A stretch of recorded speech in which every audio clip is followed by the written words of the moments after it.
So today we are going to move forward with the adding and subtracting of radicals. Okay? So you can only combine, just like if you had a regular equation that had a whole bunch of different terms, you can only combine like radicals.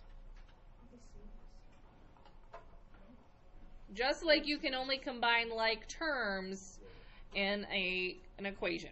Okay? So in order for a radical to be like radicals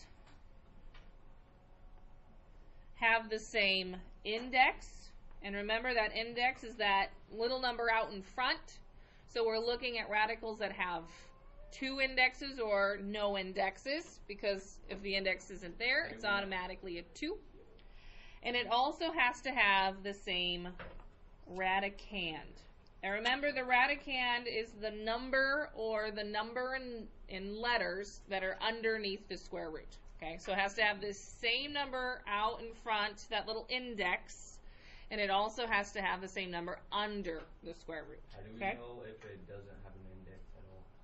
If it doesn't have an index at all, then it's automatically a 2. Okay? So, like I've said, in order for us to do any of this, we have to be very comfortable with simplifying. So we always have to check to make sure that everything is simplified.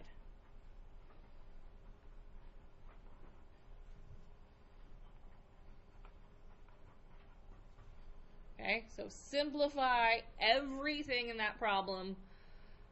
Make sure that it can be simplified before you try to combine anything. But once you've simplified everything, you know that everything is in simplest radical form. To combine like radicals, okay, add the coefficients, and again the coefficients are just the numbers out front. Add the coefficients and keep the same radical. So this is kind of like if you were to have something like 3x and 4x, okay? We're going to add the coefficients, which are the numbers out front. That's going to get us a 7, and then we keep that variable the same and we make that x. So very similar, but now instead of dealing with an x, now we have a radical to concern ourselves with. So let's take a look at our first example here, okay? We want to make sure that both of these are simplified, okay? And so what I'm going to look at is I'm going to look at that radicand, that number underneath the radical. Because as this is, my indexes are the same because they're both 2's, because if there's nothing there, it's automatically a 2. So my indexes are the same, but I have a 45 and I have a 5. So my radicands are not the same. So that means one of these needs to be simplified, and usually it's going to be the larger number. So I'm taking a look at this here, square root of 45. So I'm asking myself, all right, what are some factors of 45? Okay, we have 1 and 45, 9 and 5, and I think the other one is 3 and 15. Okay, do you see any perfect squares there?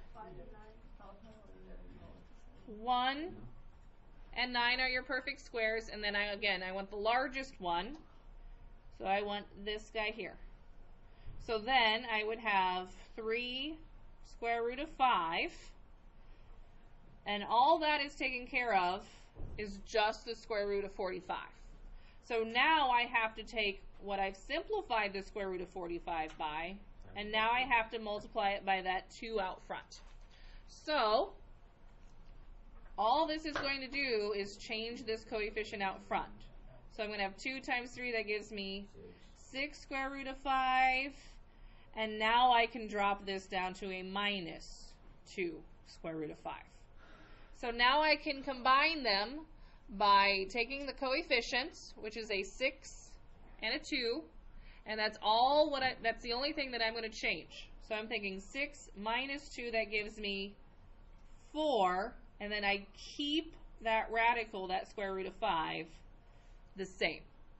But in order for me to combine these, I have to have the same exact radical. that square root of 5 has to be the same. I couldn't do anything up here until I simplified that 45. So now let's take a look at example 2. As this stands right now, I have a 12, a 3, and a 20. None of those are similar in any way. So I want to see if I can go through and simplify these in any way, shape, or form. So looking at 12, what are some things of 12 that I have? I have 1 and 12, 4 and 3, 6 and 2. Where are my perfect squares? 1 and 4. Okay? 4 is larger, so then this gets rewritten as 2 square root of 3, and then I'm going to take that simplification, multiply it by the negative 3 that's already out front, and so all I'm multiplying are those coefficients, so this would become negative 6 square root of 3. So I've simplified term number 1. Does 3 have any factors that have square roots in them? Well, what are some factors of 3?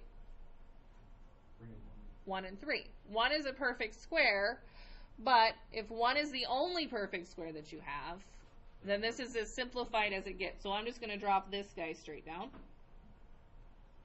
Okay? And so now I'm looking at simplifying this. Notice I'm not even worried about adding until I get everything simplified. Okay? So what are some factors of 20? I have 1 and 20, 2 and 10, 4 and 5. Okay, I'm just writing them so that it goes from least to greatest so that it's a little organized for me. And I see I have a 1 and I have a 4. Okay, 4 is larger, so how would I rewrite it if this is my thing? This becomes a 2, my 5 stays behind, and then I have to attach that to the 3 that's already there. So then multiply those together, and you get 6 square root of 5. So now in order for me to combine these, again, I have to have like radicals. Okay? So can I combine all of these together? No, because they all don't have the same radical. Which can I combine? I can combine this one and I can combine this one because those are the only two that have like radicals. So then all I have to do to combine them is to add the coefficients. So a negative 6 and a positive 3, that gets me a negative 3. Keep the radical. Since those are the only two I can combine, this guy just gets tacked on the end. Since I can't combine him, he's just like the caboose on the train. He's just following everything. Nice. Okay?